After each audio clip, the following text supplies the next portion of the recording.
Today you're going to meet me. After 3 years attending the gala alone, I was forced to hire a companion. What I didn't expect was that he would be the most feared Mafia boss in the entire city.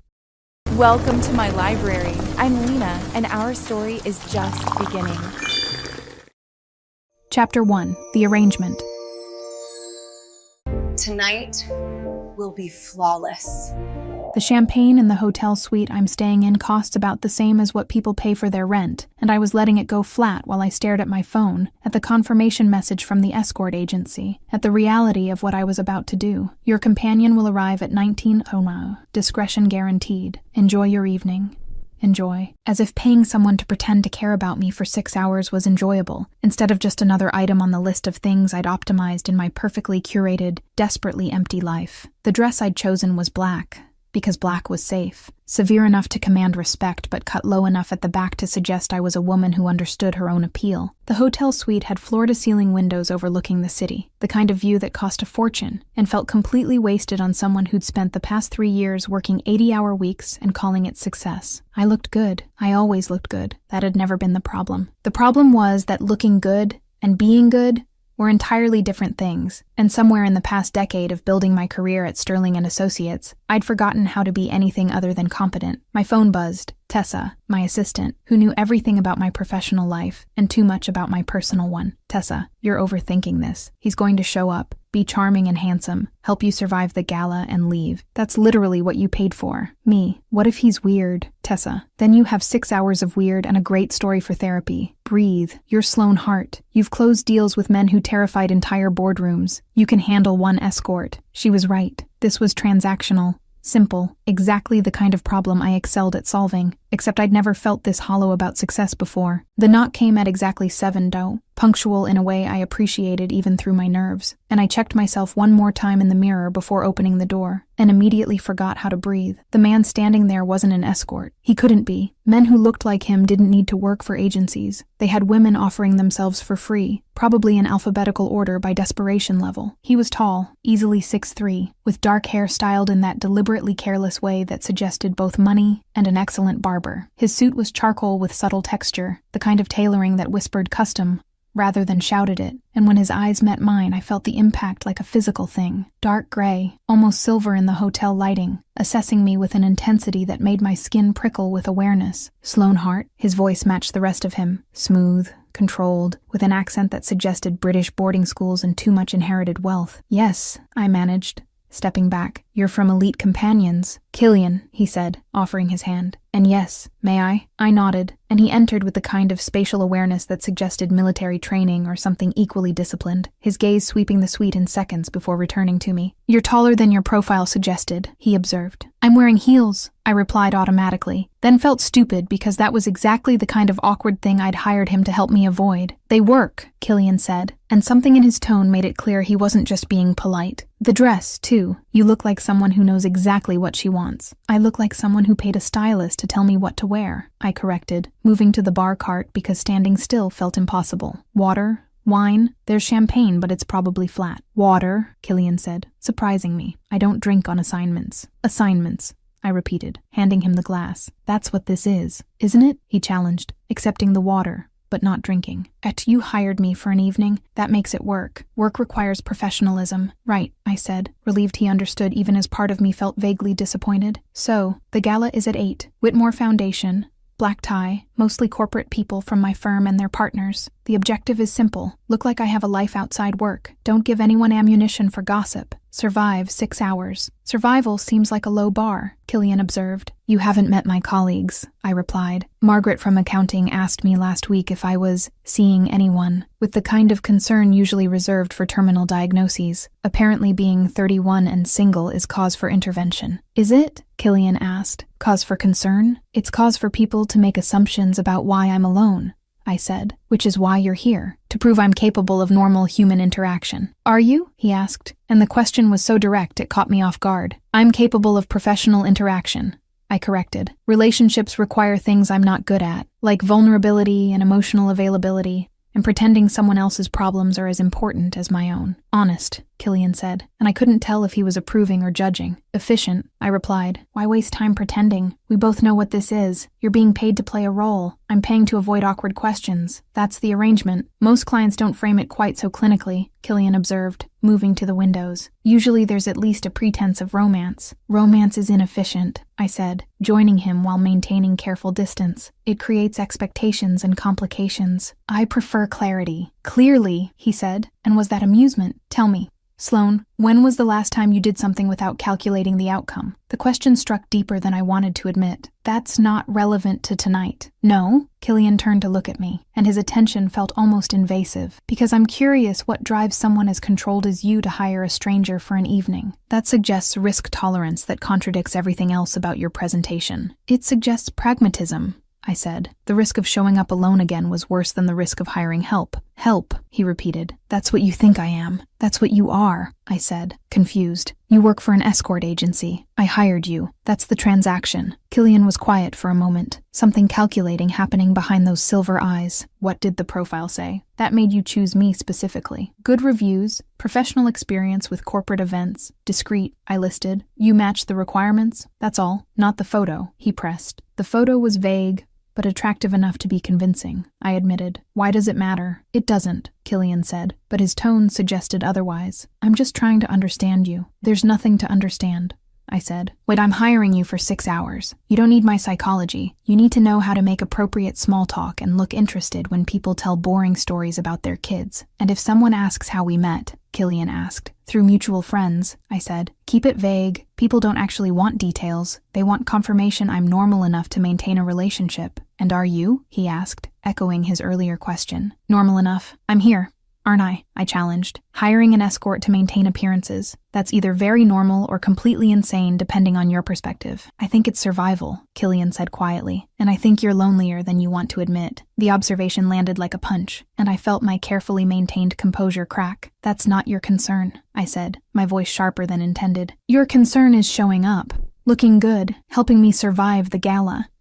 That's what I'm paying for, not analysis. Fair enough, Killian replied, but his eyes said he'd already cataloged that weakness, filed it away for later use. And that was when I realized my mistake. This man wasn't just attractive, he was dangerous. He read people the way I read spreadsheets, efficiently, accurately, looking for vulnerabilities to exploit. I'd hired him for control, but standing here with his attention focused on me like I was the most interesting thing in the room, I felt control slipping away entirely. We should establish boundaries, I said, moving back to safer ground. No unnecessary physical contact beyond what's needed for appearances. No personal questions that don't serve the story. No attempts to extend this beyond tonight. Anything else? Killian asked. Yes, I said. And if this gets uncomfortable, if you do or say something that crosses a line, I need you to stop. Immediately. No questions. Something shifted in his expression, became almost gentle. I'm not here to make you uncomfortable, Sloane. I'm here to make your evening easier. That's all. Good, I said, checking my watch. We should leave in 15 minutes. Before we go, Killian said, stopping me. One thing you should know about me. What? I asked. That I'm very good at what I do, he said, and the certainty in his voice was absolute. By the end of tonight, everyone at that gala will believe we're exactly what you want them to believe. You hired the right person. Confident, I observed. Accurate, he corrected, and smiled in a way that made my stomach flip. Now, shall we discuss our story? How long we've been seeing each other? What we have in common? What made you decide I was worth bringing to this event? We spent the next 10 minutes building a believable narrative. 3 months, met through a colleague's dinner party, bonded over shared appreciation for obscure documentaries and the kind of wine that required explanation. Killian absorbed every detail with frightening efficiency, asked clarifying questions, even suggested adjustments that made the story more believable. By the time we left the suite, I almost believed it myself. The problem was, so did he. And watching him play the role of attentive boyfriend with disturbing authenticity as we rode the elevator down to the lobby, I realized I'd made a catastrophic miscalculation. I'd thought hiring an escort would give me control. But Killian moved through the world like he owned it, commanded attention without trying, made me feel seen in ways I'd spent years avoiding. And that was far more dangerous than showing up to the gala alone could ever be. Chapter 2. The Performance. The dance isn't as good as I imagined.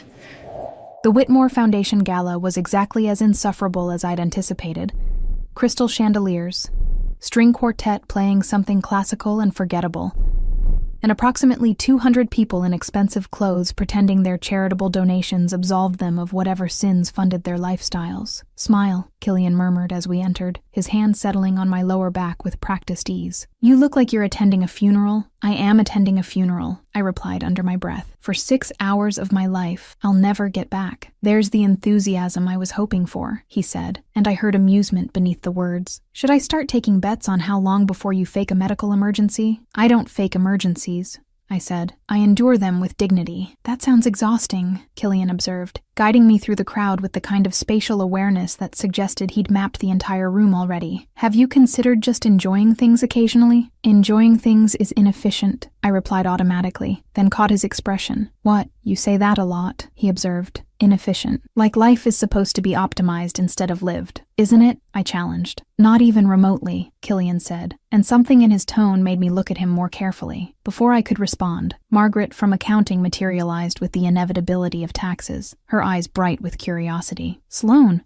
you made it. She air-kissed both my cheeks with aggressive enthusiasm. And you brought someone. How wonderful. Margaret, this is Killian, I said, shifting into professional mode. Killian, Margaret handles our client accounts. Pleasure, Killian said, and his smile was perfect. Warm, but not excessive. Interested, but not invasive. Sloane's mentioned you. You're the one who keeps the partners from making catastrophic financial errors. Margaret practically glowed. She said that. Constantly, Killian lied smoothly, and I watched Margaret melt. She says you're the only person in the office who actually understands how money works. I had said nothing of the sort, but watching Margaret preen under his attention, I realized Killian was doing exactly what I'd hired him for, making me look like a normal person who said nice things about colleagues instead of someone who viewed human interaction as a necessary evil. How did you two meet? Margaret asked, and I felt Killian's hand tighten slightly on my back. A dinner party, I said, using our rehearsed story. Mutual friend. We bonded over documentaries. How romantic, Margaret said, clearly disappointed by the mundane details. And how long have you been seeing each other? 3 months, Killian supplied, his timing perfect. Though it feels longer, Sloane has a way of making time feel flexible. The way he said it, with just enough warmth to sound genuine but not enough to be excessive, was so perfectly calibrated I almost believed him myself. Well, you're good for her, Margaret declared. She works too much. Someone needs to remind her there's life outside the office. I'm working on it, Killian said, and the look he gave me was so convincingly affectionate. I felt something uncomfortable twist in my chest. Margaret wandered off to gossip with someone else, and I turned to Killian. You're very good at this, I observed quietly. At what? He asked innocently. Lying, I said. You made Margaret believe we're actually together in approximately 90 seconds. I didn't lie, Killian corrected. I just emphasized certain truths and omitted others. There's a difference. That's called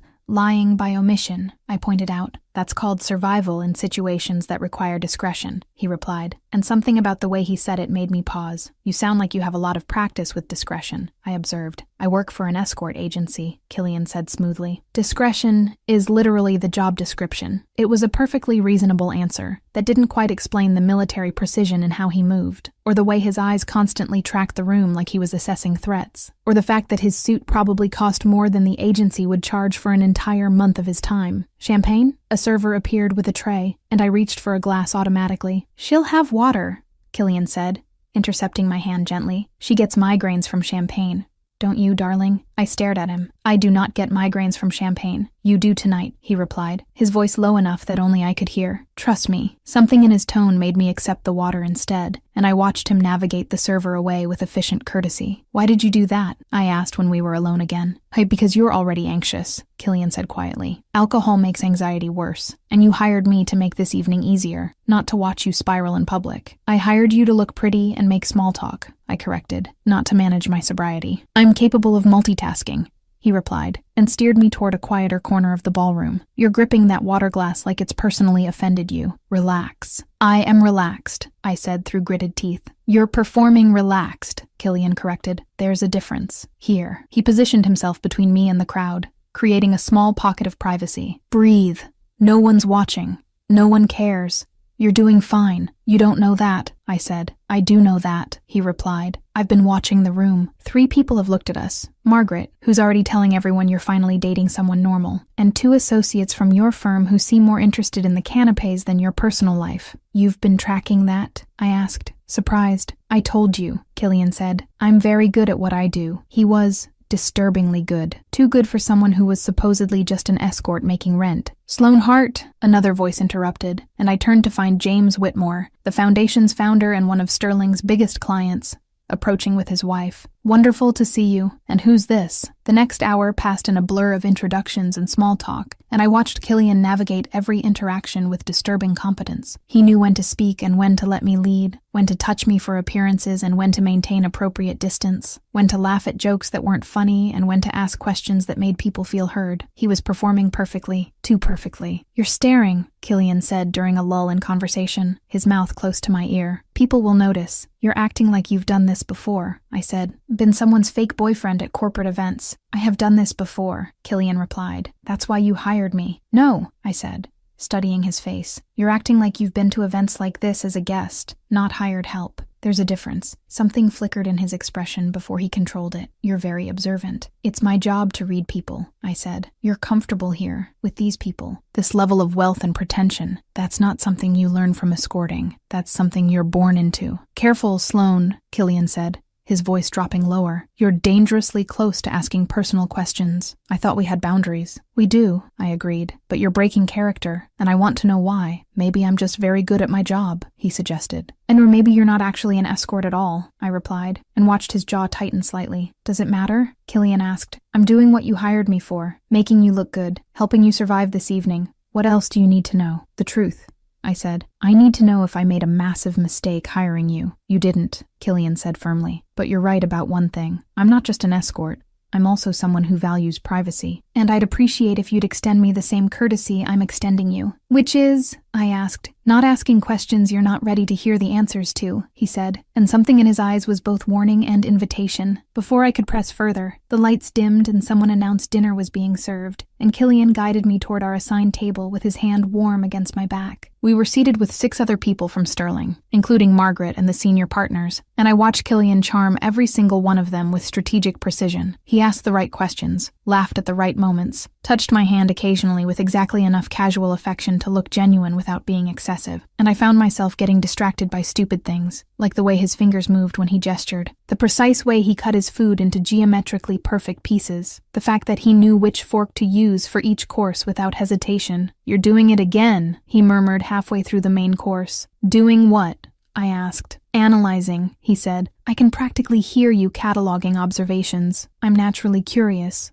I said. You're naturally suspicious, Killian corrected. There's a difference. Can you blame me? I challenged. And you're too good at this. Too comfortable. Too everything. Would you prefer I was awkward and uncomfortable? He asked. I'd prefer you were honest, I replied. I am being honest, Killian said, his eyes meeting mine. About the things that matter. Everything else is just details. Details like your real name? I pressed. My name is Killian, he said, and I couldn't tell if he was lying or not. Your real job, I continued. Tonight, my real job is making sure you have a successful evening, Killian replied, which I'm doing, quite well, actually, if you'd stop interrogating me long enough to notice. He was right. I was doing exactly what I always did, overanalyzing, looking for problems, refusing to just accept something good when it was happening. You're right, I admitted. I'm sorry. Professional hazard. What kind of professional hazard? Killian asked, genuine curiosity in his tone. I'm a consultant, I said. I get paid to find problems in systems and fix them. It makes me look for problems everywhere, even when there aren't any. And you think I'm a problem? He asked. I think you're a mystery, I corrected. And I don't like mysteries. Maybe you should learn to like them, Killian suggested. Not everything needs to be solved, Sloane. Some things are better left unknown. That sounds like something someone with secrets would say, I observed. Everyone has secrets,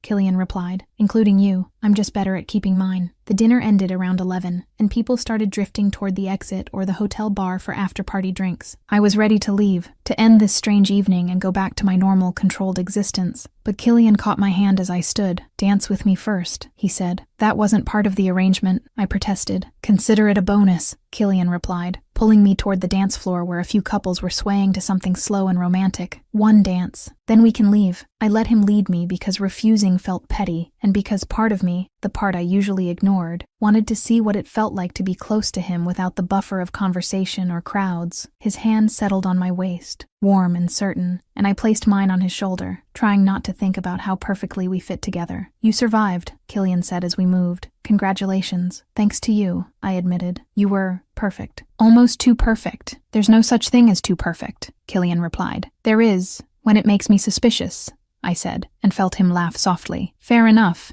he conceded. But Sloane, can I tell you something? What? I asked. Tonight wasn't as difficult as I expected, he said, his voice dropping lower. You're not what I thought you'd be. What did you think I'd be? I asked. Cold, demanding. Using me as a prop without actually seeing me, Killian said. But you're not cold. You're careful. And there's a difference. The observation landed uncomfortably close to truths I usually kept buried. You don't know me well enough to make that assessment, don't I? He challenged. I've spent 4 hours watching you navigate a room full of people who make you uncomfortable. I've seen how you force yourself to smile when you'd rather leave, how you calculate every word before you speak it, how you're constantly performing instead of just being. That's not, I started. It's exhausting, isn't it? Killian interrupted gently. Always being in control, always having the right answer, never letting anyone see that you're just as uncertain as everyone else. I felt something crack in my chest, and I pulled back slightly. This wasn't part of the deal. You're not supposed to actually see me. Too late, Killian said, and his eyes held mine with uncomfortable intensity. I see you, Sloane, and I think you hired me because you wanted someone to see you, even if only for one night. That's not, I stopped, because he was right, and I hated that he was right. It's okay, Killian said quietly. You don't have to admit it, but I want you to know something. What? I asked, my voice barely above a whisper. I'm glad you hired me, he said, even if it's just for tonight. Even if it's just pretend. I'm glad I got to see the real you, the one you hide behind all that control. And standing there on the dance floor with his hand warm on my waist,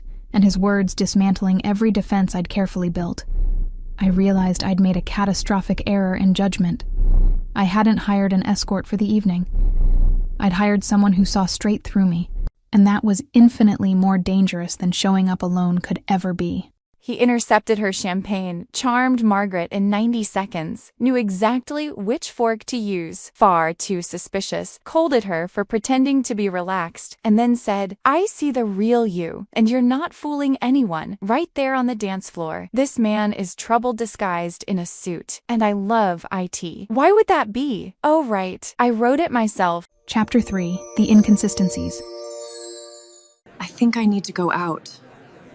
The dance ended and I stepped back immediately, needing distance from whatever that conversation had been, and Killian let me go without resistance. I should get back to the hotel, I said, my voice steadier than I felt. The evening's over. You fulfilled the arrangement. I did, Killian agreed, but he made no move to leave. Though technically I'm paid until midnight. It's only 11:30. Consider the extra 30 minutes a tip, I said, already moving toward the exit. Sloane, he called, and something in his tone made me stop. At least let me walk you back. It's late. The hotel is 3 blocks away, and I'm perfectly capable of walking alone, I replied. I'm aware, Killian said, catching up to me, but I'd feel better knowing you made it safely. Indulge me. It was phrased as a request, but felt like something else, and I found myself nodding despite my better judgment. We walked in silence for the first block, the city alive around us with Friday night energy, and I tried not to notice how Killian positioned himself on the street side, or how his hand occasionally hovered near my back without actually touching. You're doing it again, I said finally. Doing what? He asked. Acting like protection detail instead of an escort, I said. You've checked our surroundings approximately 17 times in 2 blocks. Old habit, Killian replied easily. I grew up in a rough neighborhood. You learn to stay aware. Your suit costs at least $8,000, I observed. People from rough neighborhoods don't wear $8,000 suits. Maybe I'm very good at my job and saved up, he suggested. Or maybe you're lying about who you are, I countered. Killian stopped walking, turning to face me under a streetlight. Does it matter? The evening's over. I did what you hired me for. What difference does it make who I actually am? It matters because I don't like being deceived, I said, and you've been deceiving me all night. Have I? He challenged. I showed up when I said I would. I helped you navigate a difficult social situation. I made you look good in front of your colleagues. What part of that was deception? The part where you pretended to be someone you're not, I replied. We were both pretending, Killian pointed out.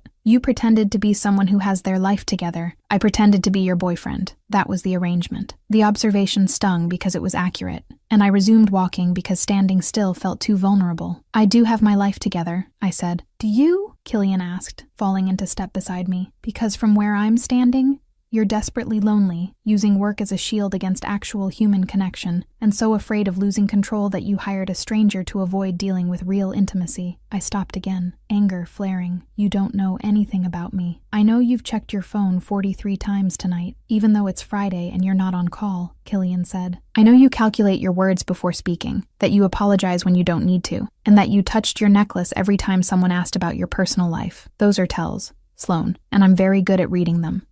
I started, but couldn't finish because he was right about all of it. I'm not judging, Killian said, his tone gentling. I'm just observing that maybe you and I aren't that different. Both performing, both hiding, both pretending we're fine when we're actually just surviving. You don't know what you're talking about, I said, but the words came out weak. Don't I? He challenged. Then tell me I'm wrong. Tell me you're actually happy with your perfectly controlled, desperately empty life. My life isn't empty, I protested. I have a career, success, independence, and absolutely no one who actually knows you, Killian finished, which is why you hired me. Because at least with an escort, the loneliness is temporary and transactional. The accuracy of it was devastating, and I felt something crack in my chest that I'd been holding together through sheer stubbornness. This conversation is over, I said, starting to walk again. Thank you for your services. Consider yourself paid and dismissed. Sloan, Killian started, but I cut him off. I mean it. We're done. The evening's over. Go back to your agency and find your next client. I made it half a block before realizing he was still following me, and I turned to find him keeping pace with that same careful distance. I told you to leave, I said. And I told you I'm walking you back, Killian replied. You can be angry at me all you want, but I'm not letting you walk alone at midnight. That's non-negotiable. You don't get to decide what's negotiable, I said. I'm not your responsibility. For the next 15 minutes you are, Killian countered. After that, I'll disappear, but until then, you're stuck with me. We reached the hotel in tense silence, and I stopped at the lobby entrance. There, I'm safe. You can go now. I'm walking you to your room, Killian said. That's unnecessary, I protested. That's what I'm doing, he replied, and something in his tone made arguing feel pointless. The elevator ride up was excruciating, both of us standing on opposite sides pretending the other wasn't there, and when we reached my floor I walked to my suite without looking back. Sloan, Killian said, as I reached for my key card. What? I asked, not turning around. I'm sorry, he said quietly. I shouldn't have pushed. You hired me for a simple evening, not existential analysis of your life choices. No, you shouldn't have, I agreed,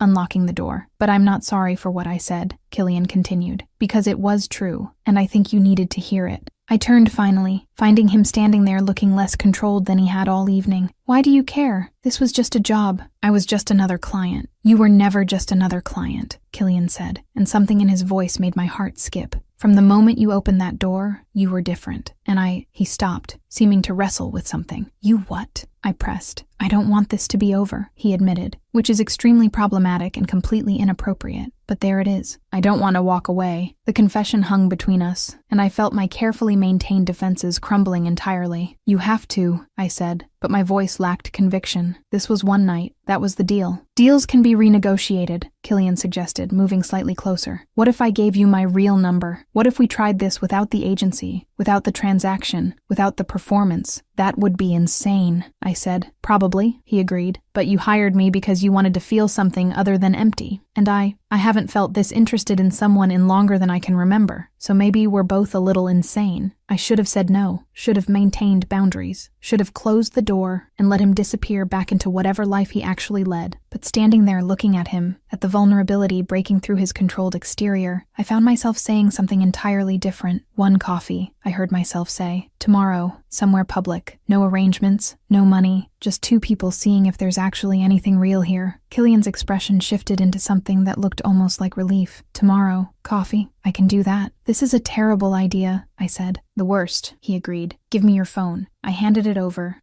watching him type in his number and send himself a text. There, he said, handing it back. Now you can reach me, and I can prove I'm not just disappearing. What if you're a serial killer? I asked. Then coffee in public was an excellent precaution, Killian replied, smiling. Though if I were a serial killer, I'd have much more efficient methods than coffee dates. That's not reassuring, I said. It wasn't meant to be, he replied. Good night, Sloane. Thank you for tonight. It was, he paused, searching for words, the most honest evening I've had in a very long time. He left before I could respond, and I stood there in my doorway watching him walk away, and wondering if I'd just made the best or worst decision of my life. My phone buzzed with a text from his number. Killian. For the record, I'm not a serial killer, just someone who thinks you're remarkable and wants to know you better. Sleep well. I stared at the message for a long moment before typing back. Me. This is still insane. Killian. The best things usually are. And standing there in my hotel suite with the city lights outside and his words on my screen, I realized I'd completely lost control of the situation, which was terrifying, and somehow, unexpectedly, exactly what I needed. Chapter 4. The Coffee Date. What am I doing? I woke up Saturday morning with regret sitting heavy in my chest and Killian's number still on my phone screen, and I spent approximately 45 minutes convincing myself that texting him to cancel was the rational, sensible, intelligent thing to do.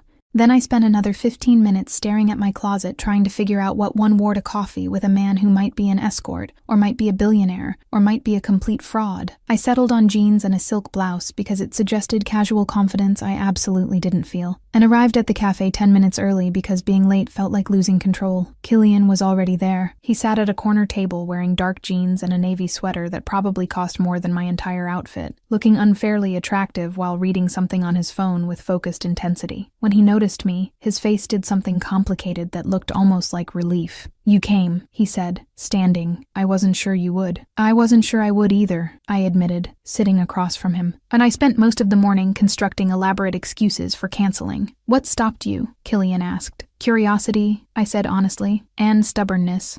I don't like mysteries. And you're definitely a mystery. Fair, he replied, signaling the server. What do you drink? Americano. 2 shots. No sugar, I said automatically, then caught his expression. What? You ordered that without hesitation, Killian observed. Most people need to look at the menu first. Decide. Deliberate. I know what I like, I said. Deliberation is for people who don't, or for people who occasionally try new things, he suggested. New things are variables, I replied. Variables introduce uncertainty. Uncertainty is uncomfortable. You really do need to learn to let go, Killian said, and something in his tone made it sound less like criticism and more like invitation. The server brought our coffees, my Americano and something complicated and European-looking for him, and we sat in awkward silence for a moment, before both speaking simultaneously. So, about last night, we stopped, and Killian gestured. You first. I just wanted to clarify expectations, I said, falling into professional mode because it felt safer. I'm not looking for a relationship. I don't do relationships. They're complicated and messy and require emotional availability I'm not capable of. Okay, Killian said carefully.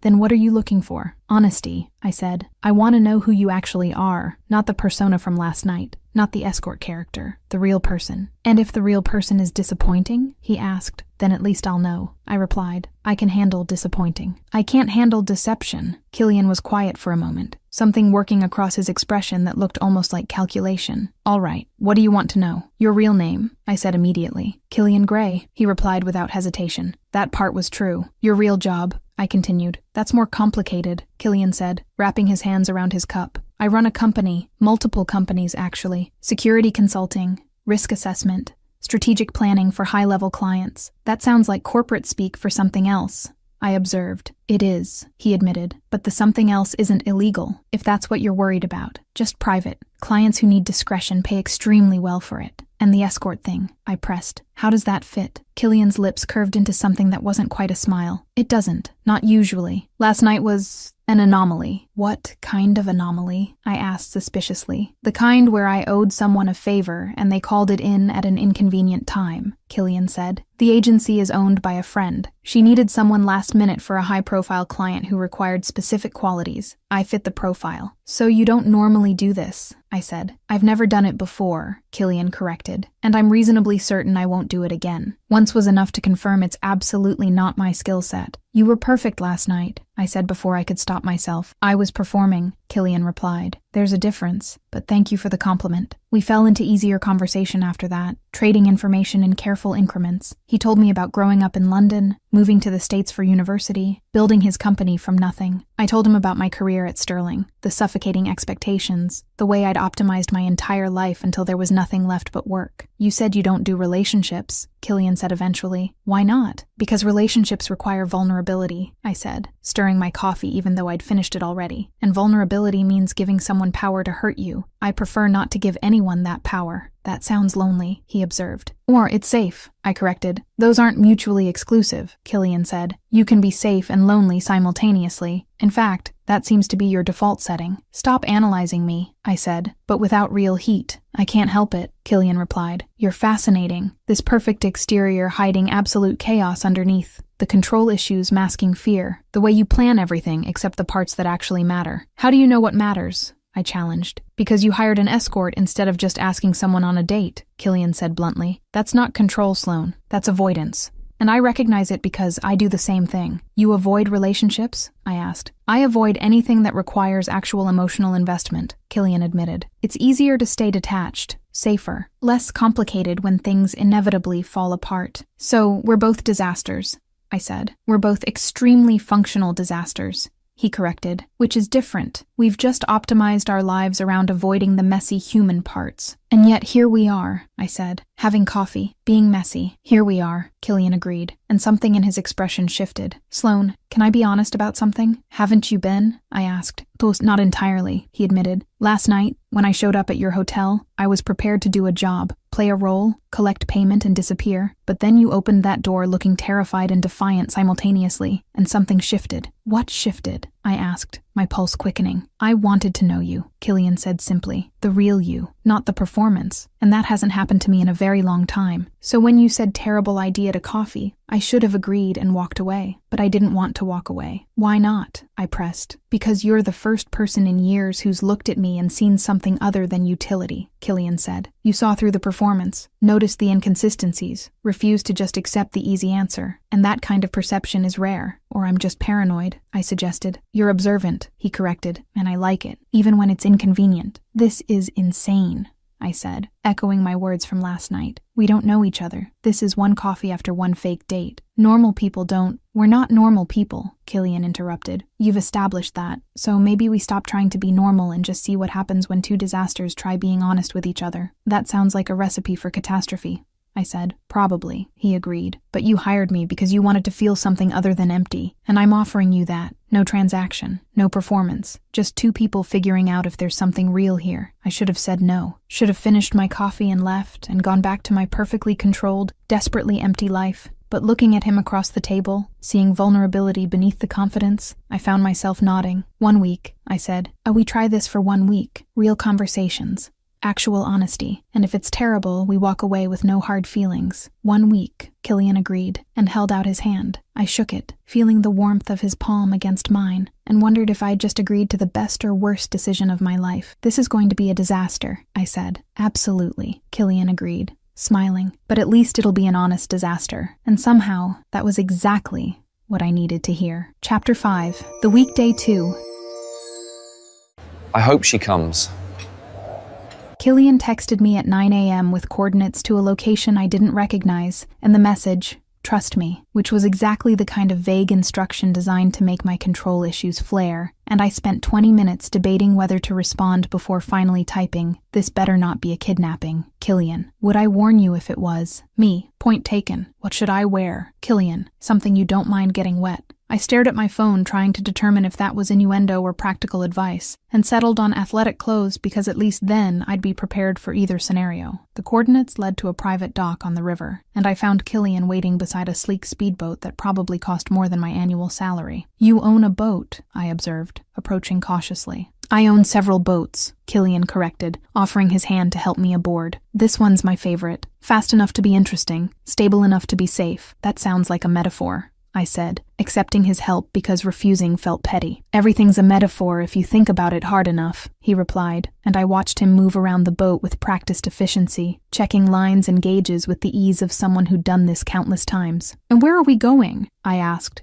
as he started the engine. Away, Killian said simply. You spent yesterday analyzing our coffee date. Today we're going somewhere you can't overthink. I don't overthink, I protested. You sent me 47 text messages last night, Killian said, steering us away from the dock, ranging from, "This is a terrible idea," to detailed analysis of our conversation to asking if I actually liked my coffee or was just being polite. That's overthinking. I was being thorough, I defended. You were spiraling, he corrected, but his tone was gentle. Which is why we're doing this. No phones, no analysis, just being present. I'm always present, I said. You're always calculating 3 steps ahead, Killian replied. There's a difference. Now sit down before you fall overboard. The next 2 hours were surprisingly perfect. Killian took us out far enough that the city disappeared, cut the engine, and we just drifted while he taught me things about boats I'd never wanted to know but found myself fascinated by anyway. You're very good at this, I observed, watching him adjust something on the sail with competent hands. I grew up on boats, Killian said. My grandfather had a yacht, spent every summer learning to sail properly. Yachts are different from speedboats,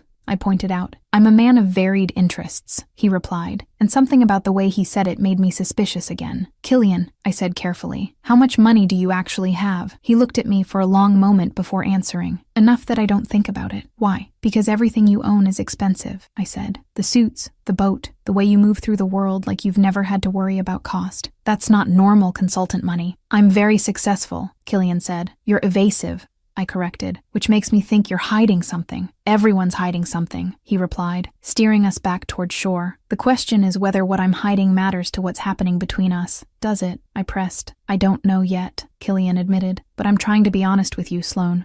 Within reason, I repeated. That's a qualifier that concerns me. It should, he said, because complete honesty is overrated. Sometimes discretion is kinder. Day 4. I met him for dinner at a restaurant I'd never heard of, but that clearly required reservations months in advance based on the clientele, and Killian greeted me with a kiss on the cheek that felt too natural for 4 days of knowing each other. You look beautiful, he said, and the way his eyes tracked over my dress suggested he meant it. You look expensive, I replied, gesturing to his tailored suit. Do you own anything that doesn't cost more than my rent? I own a very comfortable pair of sweatpants, Killian said, pulling out my chair, though I don't think they'd be appropriate for this particular venue. Dinner was excellent, conversation easier than it should have been, and I found myself laughing at his dry observations about the other diners in ways that felt dangerously close to actual enjoyment. You're different tonight, Killian observed over dessert. Different how? I asked. Relaxed, he said, less calculated. You're not editing yourself as much. Is that good or bad? I asked carefully. It's honest, Killian replied, which is what we agreed to try, and I like it, seeing you without the armor. I'm not sure I have much underneath the armor, I admitted, surprising myself with the honesty. You have more than you think, Killian said, and his hand found mine across the table. You're just used to hiding it. From everyone, including yourself. The touch sent electricity up my arm that had nothing to do with the wine and everything to do with the way he was looking at me. Killian, I said, pulling my hand back because the contact felt too intimate. What are we doing? Having dinner, he said innocently. You know what I mean, I replied. This week, these dates that aren't dates. The way you look at me like you're constantly figuring something out.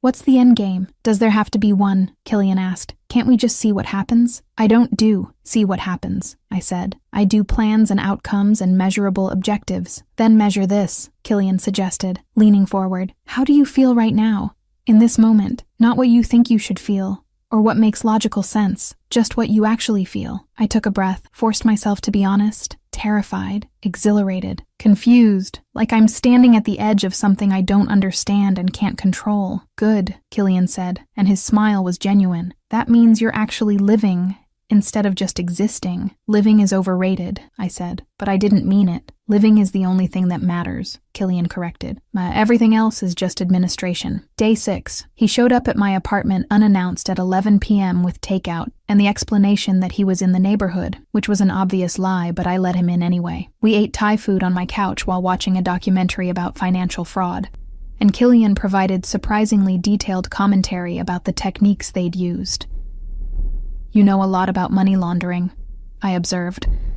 I know a lot about a lot of things, Killian replied. Occupational hazard of the consulting business, or you're secretly a criminal, I suggested, only half joking. Would it bother you if I was? He asked, and something in his tone made me look at him carefully. Are you? I pressed. Define criminal, Killian said, because the law is subjective depending on jurisdiction, and morality is even more flexible. That's not an answer, I said. No, it's not, he agreed, but it's the only one I can give you right now. Sloan, I promise I'm not doing anything that would endanger you, but my business requires discretion for a reason, and I need you to trust that I'll tell you more when I can. That's asking for a lot of trust, I observed. I know, Killian said, which is why I'm asking instead of demanding. You can walk away right now. End the week early. Decide this is too complicated. I won't fight you. I should have done exactly that. Should have ended this before it got more complicated. But looking at him on my couch, his tie loosened and his guard down, I found myself saying something different. One more day, I said. You have one more day to prove this is worth the risk. I'll take it, Killian replied, and kissed me. It wasn't our first kiss. He'd kissed me goodbye after dinner, quick and chaste. But this was different, deeper, more honest. His hand in my hair, mine fisted in his shirt. Both of us giving in to the tension that had been building all week. When we broke apart, both breathing hard, Killian rested his forehead against mine. I should go, he said, but made no move to leave. You should, I agreed, but my hand stayed on him. Tomorrow, he said, final day of the week. I want to show you something. What? I asked. Who I actually am, Killian replied. All of it. The parts I've been careful about. And then you can decide if you still want this. That sounds ominous, I observed. It's honest, he corrected, which is what you asked for. He left before I could ask more questions, and I sat on my couch with my lips still tingling, and the growing certainty that tomorrow was going to change everything. Day 7. The address he sent me was in the financial district, a building I recognized as headquarters for Gray Security Solutions, one of the most powerful private security firms in the country. I stood outside for 5 minutes debating whether to go in before finally texting him. Me. Why are we meeting here? Killian. Because I work here. Come up. Top floor. Security will be expecting you. I rode the elevator up with mounting dread, and when the doors opened directly into a penthouse office, I understood immediately. The space screamed power, floor-to-ceiling windows, modern art that probably cost millions, and furniture that suggested someone who made decisions that affected entire industries. Killian stood at the windows in a suit that made all his other suits look casual, and when he turned to face me, I saw truth written in his expression. You're not a consultant? I said slowly. I am a consultant, Killian corrected. Just not the kind you were thinking. Sloan. Meet the real me. Killian Gray, CEO of Gray Security Solutions. We handle risk assessment and strategic protection for clients who require absolute discretion. Protection, I repeated. What kind of protection? The kind that sometimes requires operating in moral gray areas, Killian said carefully. The kind that means my clients trust me with things that could destroy them if they became public. The kind that means I've built an empire on secrets and discretion. I stared at him, pieces falling into place with devastating clarity. The Escort thing. That was you testing me. No, Killian said firmly. That was me doing a favor and meeting someone unexpected. Everything after that first night has been real. Sloan, including this, including showing you who I actually am. Why? I asked. Why risk showing me? I stopped, realizing I had no idea what I could actually do with this information. Because you were right, Killian said, moving closer. I'm not who I said I was, and I'm tired of performing. With you, I don't want to perform. I want to be honest. Even if that means you walk away. I should walk away, I said. This is insane. You're some kind of powerful CEO who does what, exactly? Protects criminals. I protect people who need protecting, Killian corrected. Some of them are criminals by legal definition. Some are just powerful people with powerful enemies. I don't judge. I just keep them safe. That's morally ambiguous at best, I said. Welcome to my world, Killian replied. It's not black and white. It's all gray, and I'm offering you the choice to be part of it or walk away. No judgment either way. I looked at him, at this man who'd somehow dismantled every defense I had in 1 week, and realized I was standing at exactly the kind of precipice I'd spent my entire life avoiding. This is the worst idea I've ever had, I said. Probably, Killian agreed. But you hired me because you wanted to feel something real, and this is as real as it gets. So what's it going to be, Sloan? Walk away safe, or stay and see what happens when you stop controlling everything? And standing there in his office overlooking the city, I made the most terrifying, exhilarating, completely irrational decision of my entire carefully controlled life. I'm staying, I said, for now, but Killian, if you lie to me again, we're done. Completely. No second chances. Deal, he said, and kissed me like I'd just given him something precious. And maybe I had. Maybe we both had. Chapter 6. The Gray Areas. What are you going to do?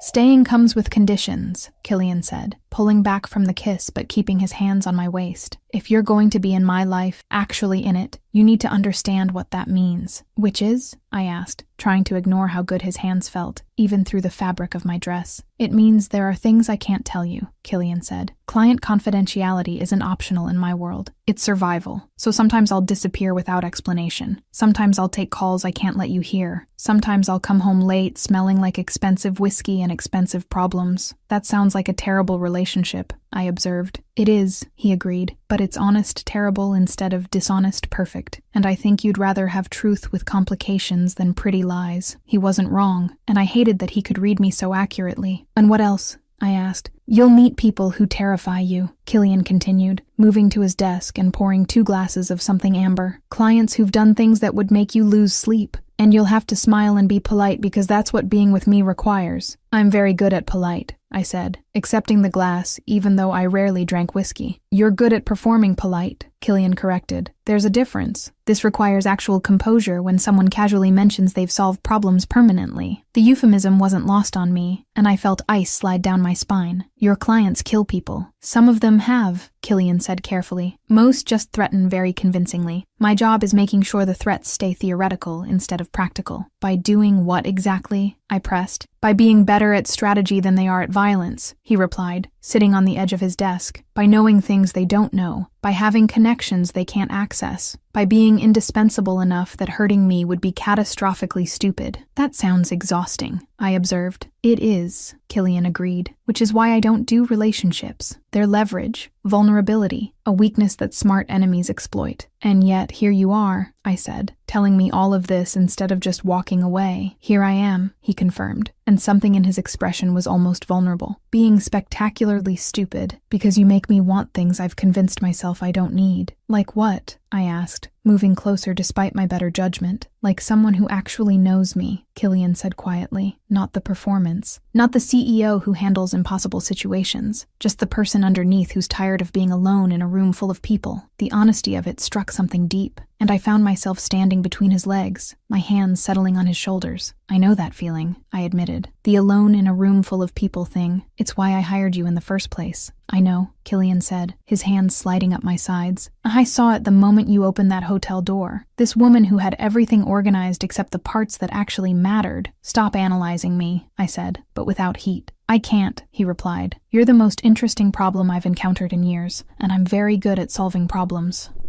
I'm not a problem to solve, I protested. No, Killian agreed, pulling me closer.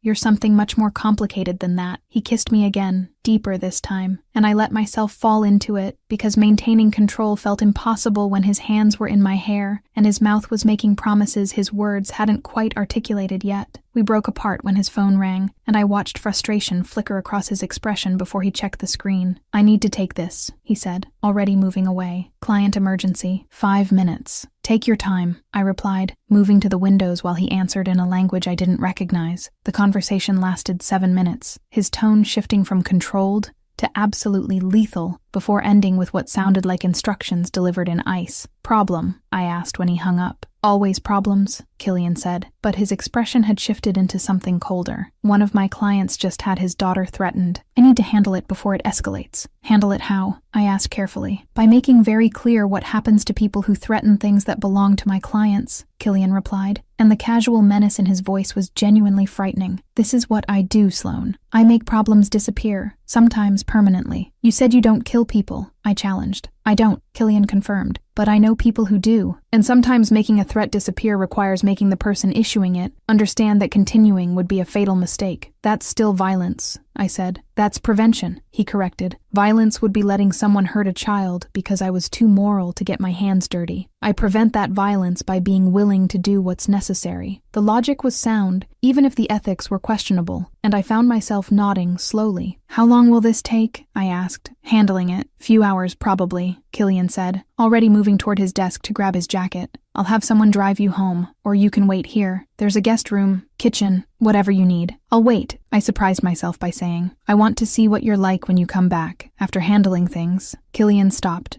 turning to study me. That's not a good idea. I'm not pleasant after this kind of work. I didn't ask if you'd be pleasant, I said. I asked to see the real version, the one who does impossible things and comes home tired. You're serious, he said, surprise evident in his tone. Completely, I confirmed. You said staying means understanding your world. This is part of that world, so I'll wait. Killian crossed back to me, cupped my face with both hands, and kissed me with bruising intensity before pulling back. Make yourself comfortable, he said. Don't answer the door. Don't leave without security. And Sloane? Yes, I asked. Thank you, he said quietly, for staying, for being willing to see this. Most people run when they realize what I actually do. I'm not most people, I replied. No, Killian agreed, something warm breaking through the cold. You're absolutely not. He left, and I was alone in his office overlooking the city, and I realized I'd just agreed to wait for a man who was potentially orchestrating violence on behalf of a client whose daughter had been threatened. This was insane. This was completely irrational. This was exactly the kind of loss of control I'd spent my entire life avoiding. But settling into his guest room with a book from his surprisingly extensive library, I found I didn't want to be anywhere else, which was either the most honest thing I'd ever acknowledged or the beginning of a catastrophic mistake, possibly both. He returned 4 hours later looking exhausted and dangerous, his jacket gone and his shirt sleeves rolled up and blood on his knuckles that made my stomach drop. Is that yours? I asked from where I'd been reading. No, Killian said shortly, moving to the bar to pour whiskey. And the person it belongs to won't be threatening anyone's daughter again. Did you kill them? I asked, needing to know. No, he said, downing the whiskey in one swallow. But they'll spend the next 6 months recovering, and the rest of their life remembering what happens when you make threats you can't back up. That's horrifying, I said. That's my world, Killian replied, pouring another glass. Still wanna stay? I should have said no, should have been horrified and left and never looked back. But looking at him standing there, exhausted and dangerous and completely honest about what he was, I found myself standing and crossing to him. Yes,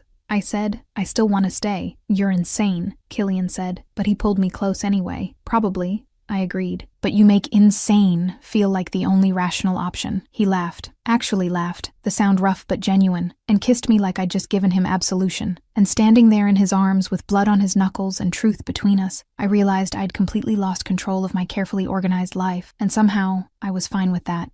He explained that his clients sometimes solve problems permanently, took a call and switched languages to give deadly instructions, stepped out to deal with a threat against a client's daughter, came back with blood on his knuckles, and she said, "I'm staying anyway." This woman looked at violence and moral ambiguity and went, yeah, that tracks, because apparently her control issues evaporated the second he kissed her, LOL. Chapter 7. The Real Power. I can't believe this happened!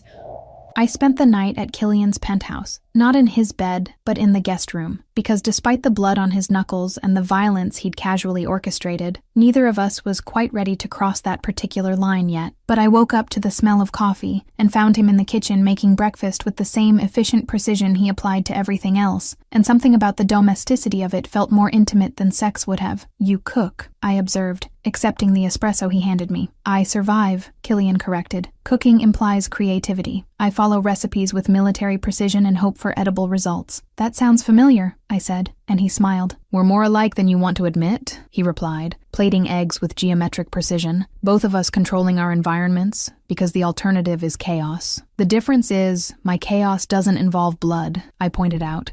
Your chaos involves dying alone surrounded by perfectly organized spreadsheets, Killian countered. I'm not sure that's better. It's legal, I said.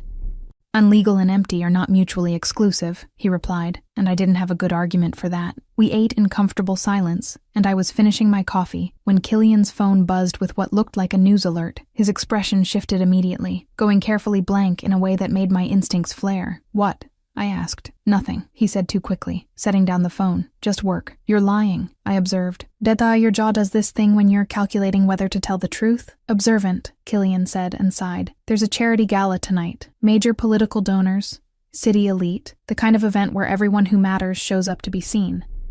I'm expected to attend. So attend, I said, confused why this required lying. I'd like you to come with me, Killian said carefully.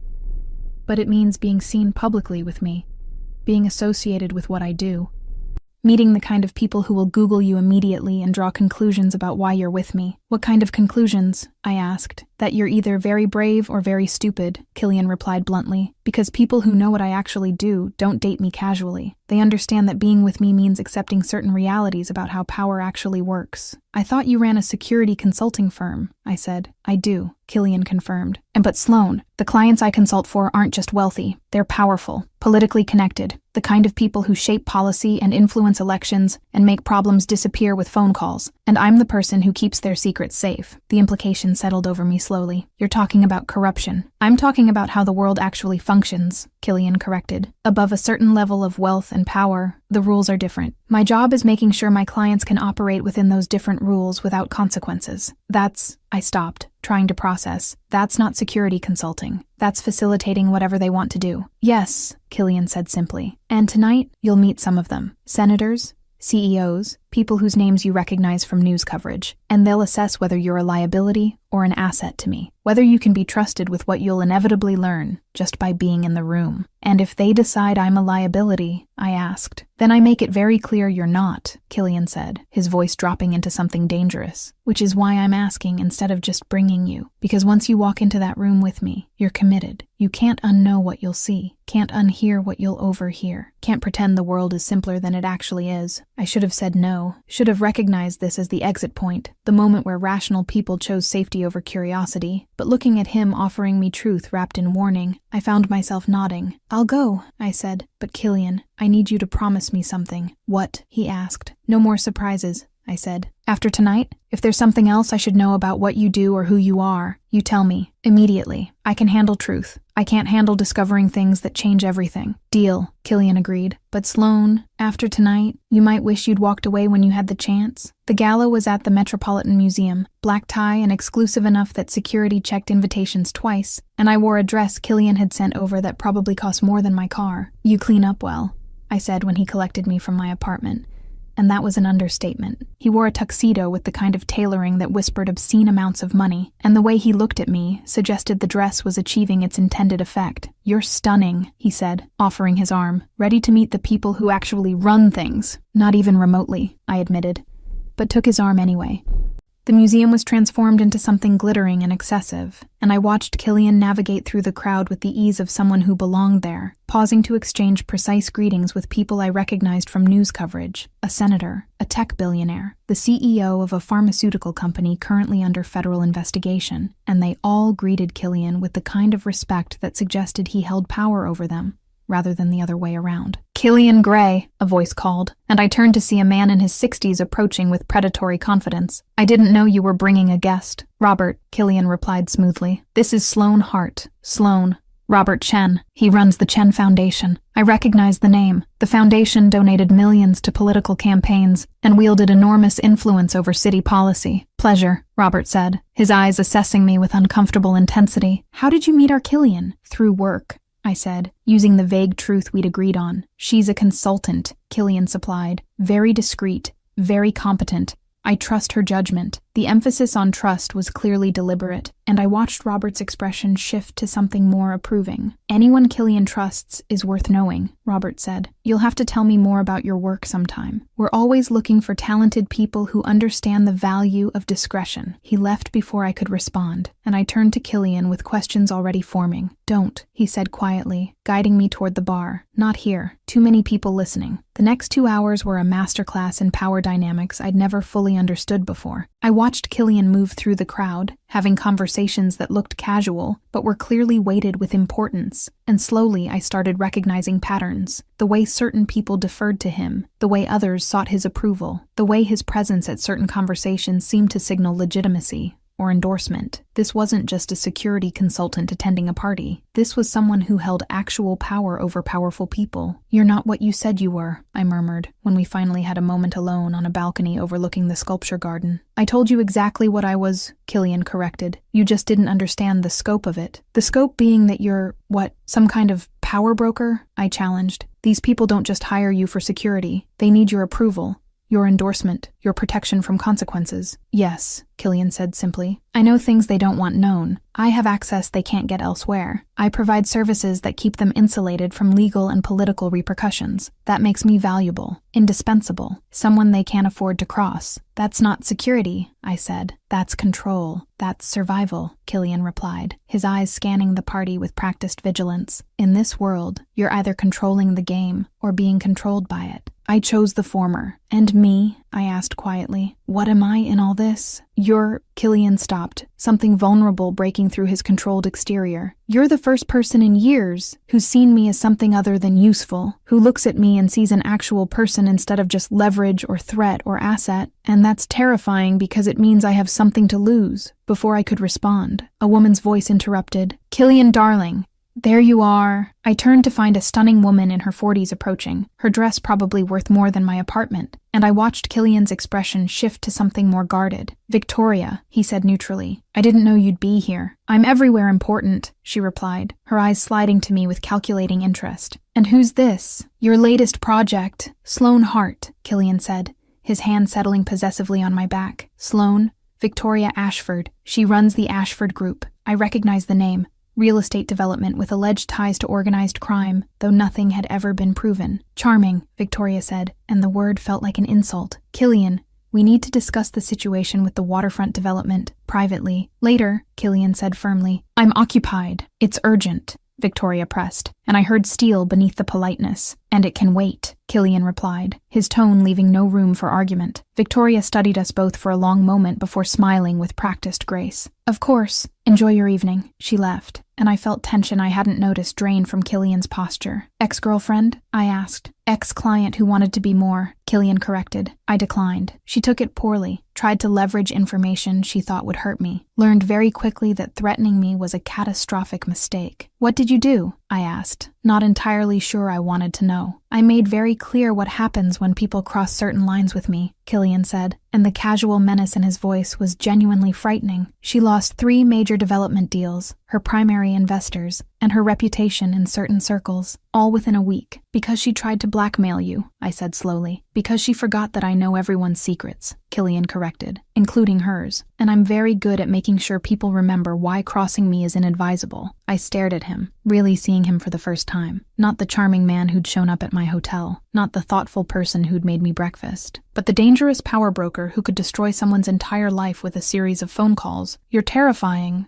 I said. Yes, Killian agreed, but I'm honest about it, which is more than most people in this room can say. Is that supposed to be comforting? I asked. It's supposed to be truth, he replied, turning to face me fully. Sloane, I told you walking in here meant seeing the real version of my world. This is it. I'm not a good person. I'm not a hero. I'm someone who's very good at keeping powerful people's secrets and making their problems disappear. And if you stay with me, you're accepting that, all of it. And if I can't, I challenged, then you walk away now, Killian said quietly, before this gets more complicated, before you're in too deep to leave without consequences. I should have walked away, should have seen this as the warning it clearly was. But looking at him standing there, dangerous and honest and completely himself, I found myself asking a different question. What if I don't want to walk away? I said. What if I want to stay exactly as complicated and deep as this gets? Killian stared at me like I'd just said something incomprehensible. You're serious. Completely, I confirmed. You said I hired you because I wanted to feel something real. Well, this is real. Terrifying and morally ambiguous and absolutely insane, but real. And I'm tired of pretending I want safe when what I actually want is this. You're going to regret this, Killian said, but he was already pulling me closer. Probably, I agreed.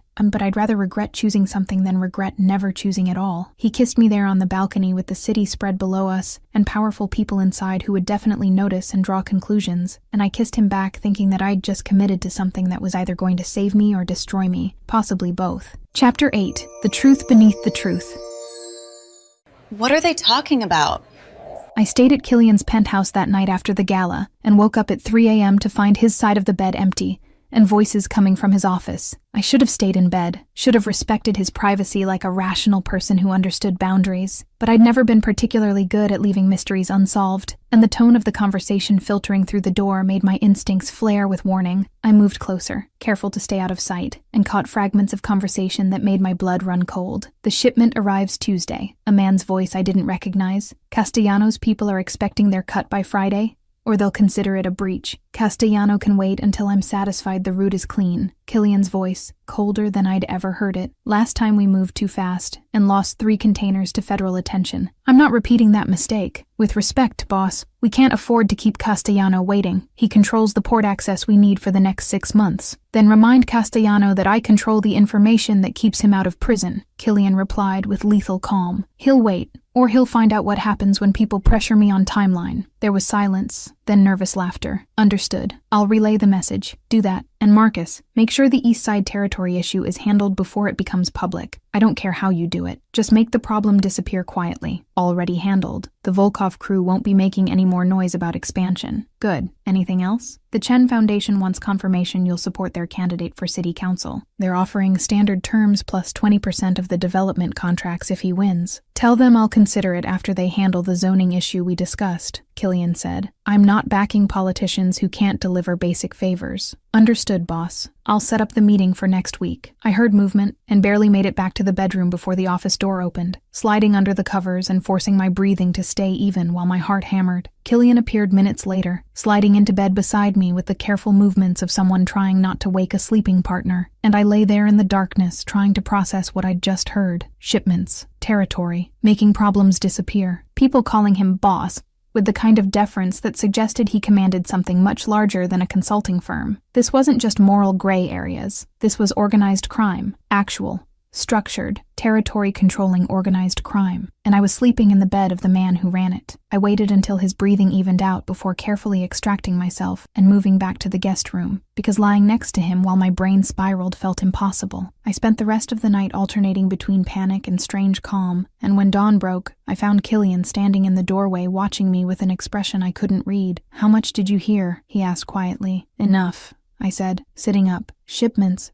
territory, Castellano, the part where someone called you boss, like you're running an actual organization." Killian was quiet for a long moment, then moved into the room and sat on the edge of the bed with careful distance between us. "I was going to tell you," he said finally. "Today, actually, before you overheard." "Tell me what exactly?" I challenged. "That Gray Security Solutions is fake, that you're actually some kind of crime boss." "Gray Security is real," Killian corrected carefully. "It's a legitimate business with legitimate clients. But yes, underneath that, I run something else. Something that's been in my family for 3 generations. A crime family," I said, needing him to actually say it. "A business organization that operates outside traditional legal structures," Killian replied, and I almost laughed at the euphemism. My grandfather built it. My father expanded it. I modernized it and made it sustainable. "That's called organized crime," I said flatly. "That's called being a mafia boss." "Killian, we don't use that word," he said. "It's antiquated and draws attention. But yes, essentially, that's what I am. I control territory, operations, revenue streams that exist in legal gray areas or outside the law entirely. And Gray Security provides legitimate cover while also generating real income." I stared at him, trying to reconcile this with the man who'd made me breakfast and kissed me on balconies and told me I was remarkable. "What kind of operations?" I asked, needing details. "Import-export with creative accounting," Killian said. "Strategic information brokering. Protection services for businesses that can't access traditional security. Conflict resolution between parties who can't involve law enforcement. Those are euphemisms," I said. "Tell me what you actually do." Killian met my eyes with uncomfortable honesty. "We move products that have high demand and complicated legality. We provide information to people who need leverage. We protect businesses from other criminal organizations that would otherwise extort them. We mediate disputes between parties involved in illegal activities." "Drugs?" I asked bluntly. "Are you moving drugs?" "Sometimes," Killian admitted, "though that's less profitable than it used to be with legalization changing markets. Mostly we focus on goods with complicated international regulations. Art, antiquities, technology with export restrictions, stolen art," I clarified. "Art with disputed provenance," he corrected. "The difference matters legally, not morally," I shot back. "No," Killian agreed. "Not morally, but Sloan, I told you what I was. I just didn't give you the complete organizational chart. You told me you consulted for criminals," I said. "Not that you were one. That's not a minor detail, Killian. That's everything." "Is it?" he challenged. "Because you stayed after I showed up with blood on my knuckles. You stayed after meeting the people I work with. You stayed after seeing what I'm capable of. What's different now except you have a label for it?" "The label is the difference," I said, standing because sitting felt too vulnerable. "Consulting for bad people people is morally questionable. Being the actual crime boss is... I stopped, trying to find words. That's not something I can just accept. Then don't, Killian said, standing too. Walk away, right now. I'll have someone drive you home. We'll never contact each other again, and you can go back to your safe, controlled, desperately empty life. The words hit like a slap, and I felt anger flare. That's not fair. None of this is fair, Killian replied, his voice rough. Fair would be meeting you under normal circumstances. Fair would be falling for you without 3 generations of criminal legacy making it impossible. But this is what we have, Sloane. Me, completely honest about what I am, and you, deciding if you can live with it. You're asking me to date a crime boss, I said, to be the girlfriend of someone who runs illegal operations and controls territory and makes people disappear. I'm asking you to be with me, Killian corrected. The person who makes you laugh, who challenges you, who sees you without the armor and wants you anyway. The crime boss thing is just infrastructure. It's not just infrastructure, I protested. It's who you are, what you do, the danger you operate in constantly. Yes, Killian agreed. And if you stay, that becomes your danger too, your risk, your reality. I can protect you better than anyone else in this city, but I can't make you completely safe, because being with me means being a target for anyone who wants leverage over me. That's terrifying, I said. That's honest, he replied, which is what you asked for. Complete truth about who I am and what being with me means. So here it is. I run a criminal organization that my family built. I control significant territory and operations in 6 cities. I have power that comes from being willing to do what others won't. And I want you anyway, despite knowing you deserve better. I stared at him, at this man who'd somehow become essential in 2 weeks, and felt my carefully constructed worldview crumbling entirely. I need time, I said finally, to think, to process, to figure out if I can actually live with this. How much time? Killian asked carefully. I don't know, I admitted. More than right now. Less than forever. Take what you need, he said, and I heard resignation beneath the words. But Sloane, understand something. If you walk away, it has to be permanent. I can't do this halfway. Can't have you in my life casually while wondering if you'll decide tomorrow that it's too much. I need certainty one way or the other. That's not fair, I said again. No, Killian agreed, but it's necessary, for both of us. He had someone drive me home, and I spent the rest of the weekend alone in my apartment, trying to make a rational decision about something that defied all rationality. Stay with a literal crime boss who'd been completely honest about the danger, or walk away from the first person in years who made me feel actually alive. By Sunday night, I still didn't have an answer, but I knew I couldn't keep pretending the choice was simple. Monday morning, I arrived at work to find Tessa waiting at my desk with coffee and concern written across her face. You look terrible, she observed. What happened with the mysterious boyfriend? He's not my boyfriend, I said automatically, and it's complicated. Complicated how? Tessa pressed, following me into my office. Did he turn out to be married? Secretly poor? Bad in bed. Secretly criminal, I said, before I could stop myself, then immediately regretted it. Tessa's eyes widened. Like tax fraud criminal or actual criminal. Like runs an entire criminal organization criminal, I said tiredly. Complete with territory and operations and people calling him boss. Oh my God, Tessa breathed. Sloane, you're dating a mobster. I'm not dating anyone, I corrected. I'm having an existential crisis about whether I want to date a mobster. That's not a decision you agonize over, Tessa said firmly. That's a decision you make immediately by running away very fast. Except he was honest, I said, about everything. The danger, the reality, the risk. He didn't hide what he was once I started asking questions, and he's giving me space to decide without pressure. That doesn't make him less of a crime boss, Tessa pointed out. No,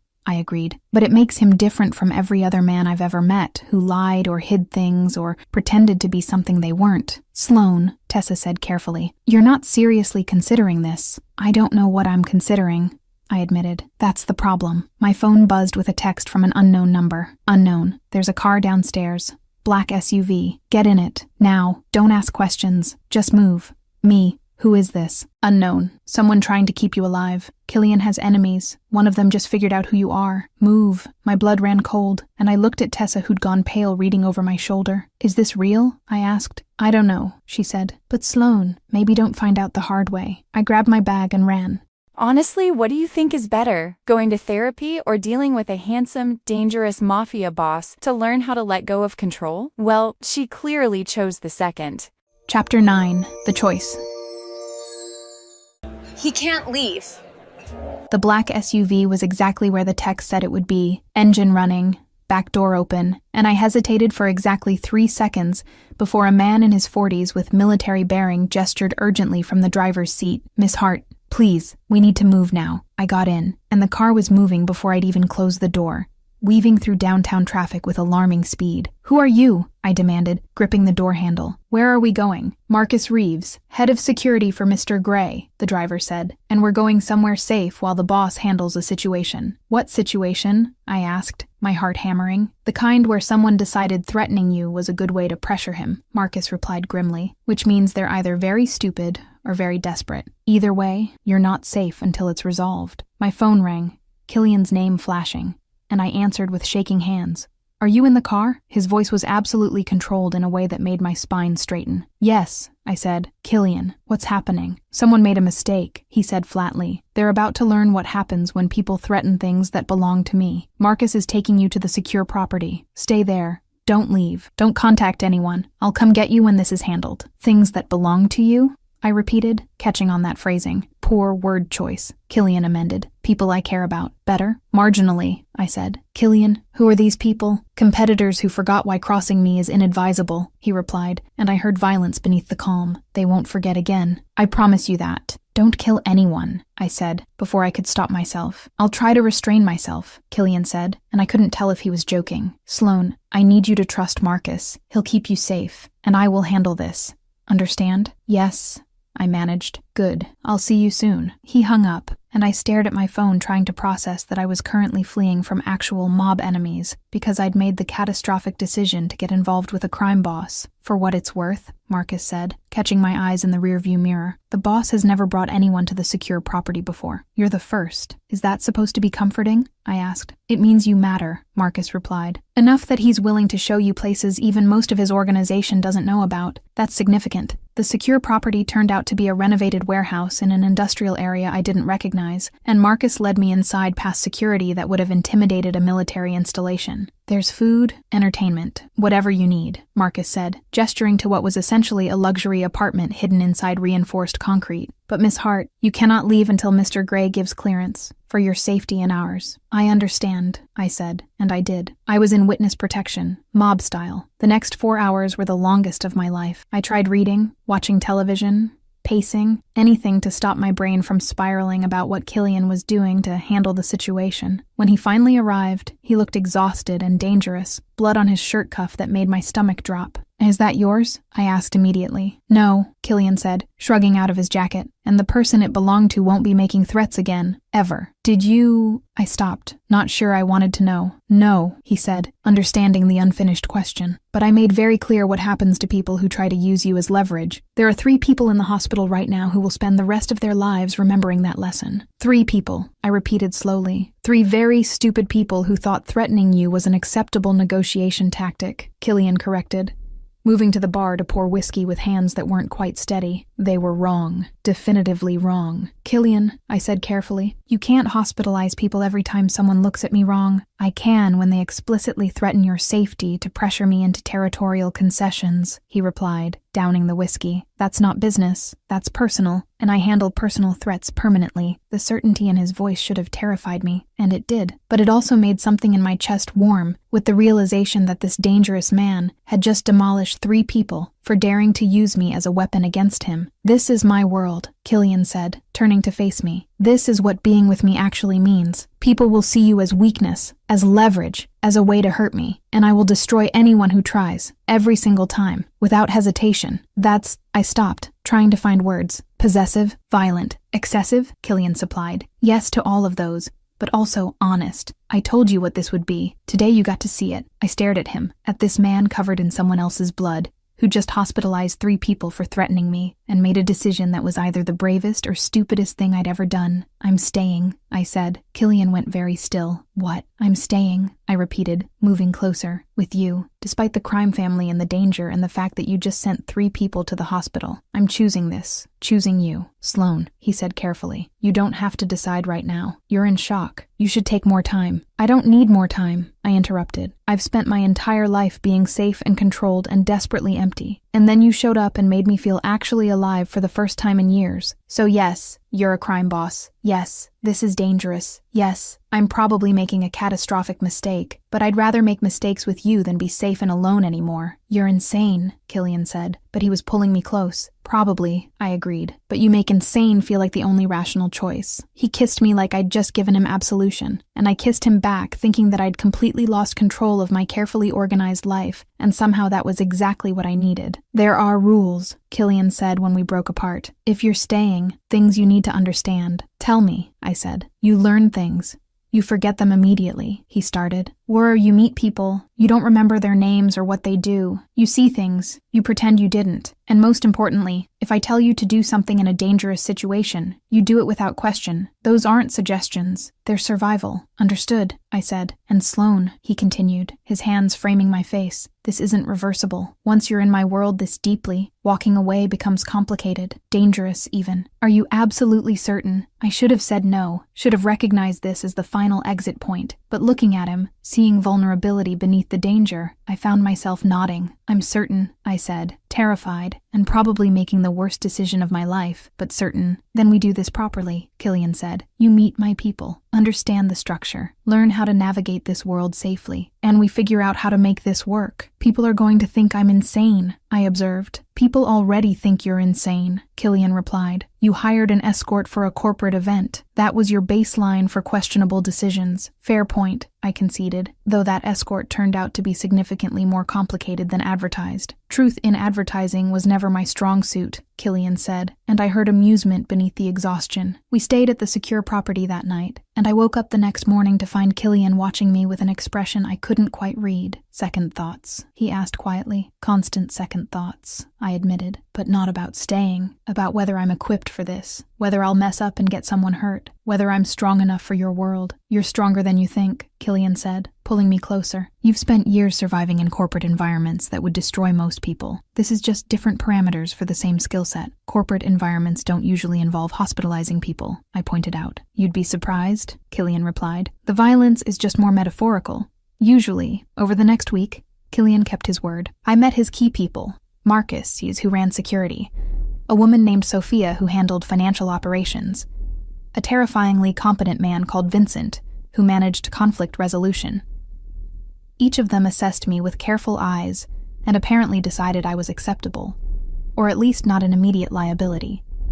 I learned the basic structure of his organization, the legitimate businesses that provided cover, the less legitimate operations that generated actual revenue, the network of alliances and territories that kept everything running smoothly, and slowly, I started to understand how Killian had built something that operated in shadows while presenting a completely legal facade. You're good at this, he observed one evening, watching me navigate a dinner with several of his business associates without flinching when the conversation turned to topics that were clearly coded references to illegal activities. And I'm good at performing, I corrected. You taught me that, remember? This isn't performing, Killian said. This is you actually being comfortable in an uncomfortable situation. There's a difference. He was right, and that should have concerned me. The fact that I was adapting this quickly to life adjacent to organized crime suggested either remarkable resilience or catastrophic moral compromise, possibly both. Sloane, Killian said later that night, both of us on his couch overlooking the city. I need to tell you something. That sounds ominous, I observed. It's honest, he corrected. I'm in love with you. Have been since approximately day 3 of our week experiment when you called me out for knowing too much about money laundering. And I need you to know that before this gets more complicated. The confession landed like a bomb, and I turned to stare at him.